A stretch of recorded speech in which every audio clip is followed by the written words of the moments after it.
In 2014, the Broaddus family, Derek and Maria, along with their 3 young children, embarked on the American dream. They were purchasing a stunning 6-bedroom Dutch colonial mansion in the idyllic suburban town of Westfield, New Jersey. Westfield boasted a low crime rate, excellent schools, and a picture-perfect community feel. Little did they know, their dream home would soon become a chilling nightmare. Just days after closing, the Broaddus family received a curious envelope. It was addressed to the new owner in an archaic script.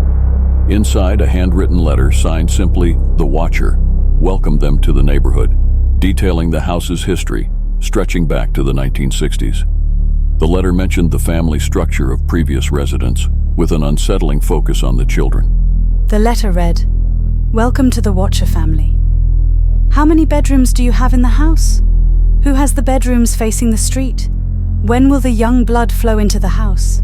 Do you play well with your neighbors?" The Broaddus family, understandably shaken, dismissed it as a peculiar prank. But then, a second letter arrived. This one was more explicit. The Watcher spoke of watching the house for decades, waiting for a new family with young blood. They described the layout of the house in detail, a detail known only to someone who had been inside. Panic began to set in. It was terrifying. It felt like an invasion of privacy. It felt like somebody was watching us. The Broaddus family contacted the police, who launched an investigation.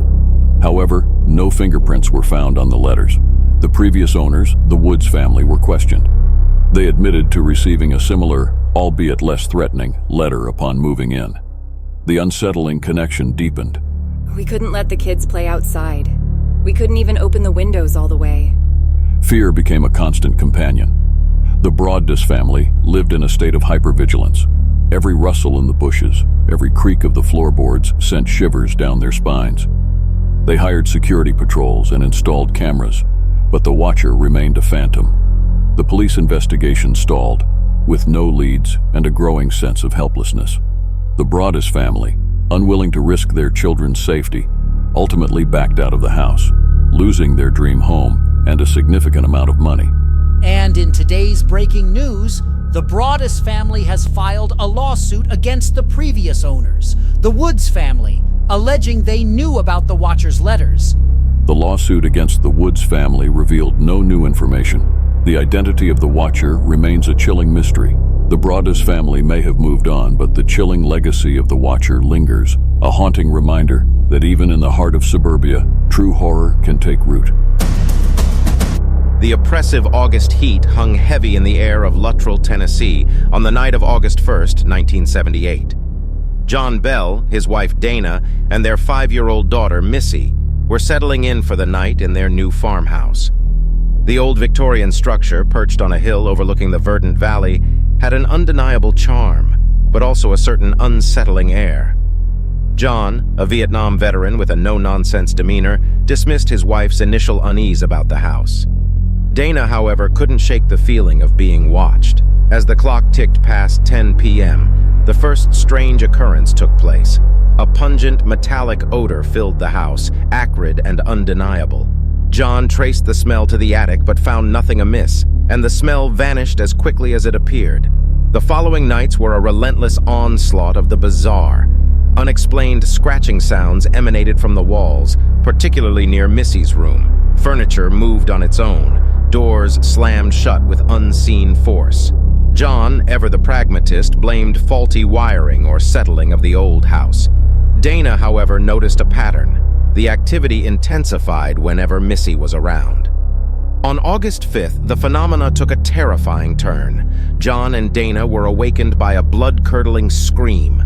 Rushing to Missy's room, they found her huddled in the corner, her face pale with terror. A disembodied voice, raspy and malevolent, echoed in the room, speaking in an unknown language. John grabbed a flashlight, searching for the source, but found nothing. The voice faded, leaving behind an unsettling silence. The next few days were a blur of escalating fear. Missy became withdrawn, refusing to sleep alone. The voices returned, this time accompanied by growls and inhuman shrieks. John, shaken to his core, contacted a local priest, Father Lawson. The priest, a man known for his skepticism, arrived on August 10th. He spent the night at the Bell residence, witnessing firsthand the inexplicable occurrences. The following morning, Father Lawson performed a blessing of the house. The activity seemed to lessen, but the terror wasn't over. The events at the Bell farmhouse garnered national attention, with news crews and paranormal investigators descending upon Luttrell. The pressure, along with the relentless phenomena, took its toll on the family. On August 21st, the Bells, unable to bear the torment any longer, fled the house. They never returned. The Luttrell house remained vacant for years, a monument to a chilling encounter with the unknown.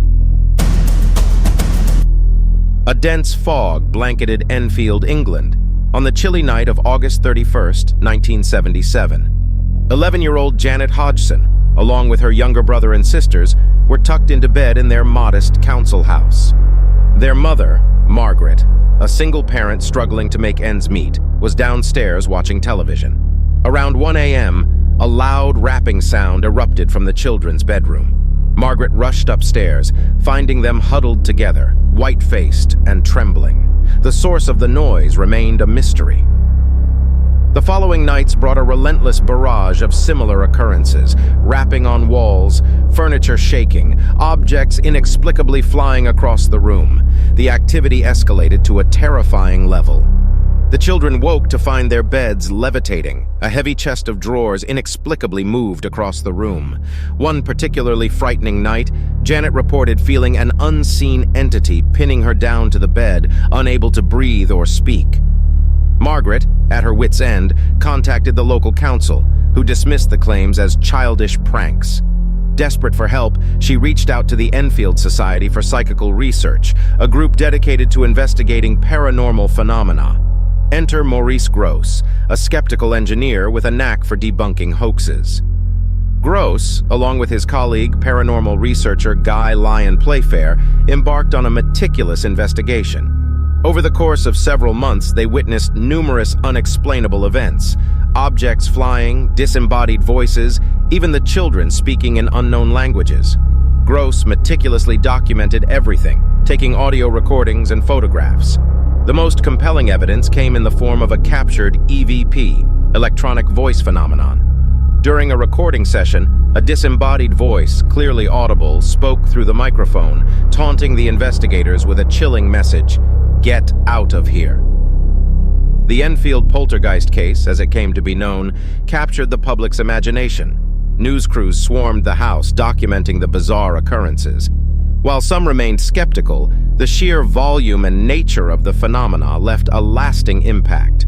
Some believed the children, particularly Janet, were responsible for the phenomena, either consciously or unconsciously. Others maintained the activity was genuine, a chilling encounter with an unseen entity.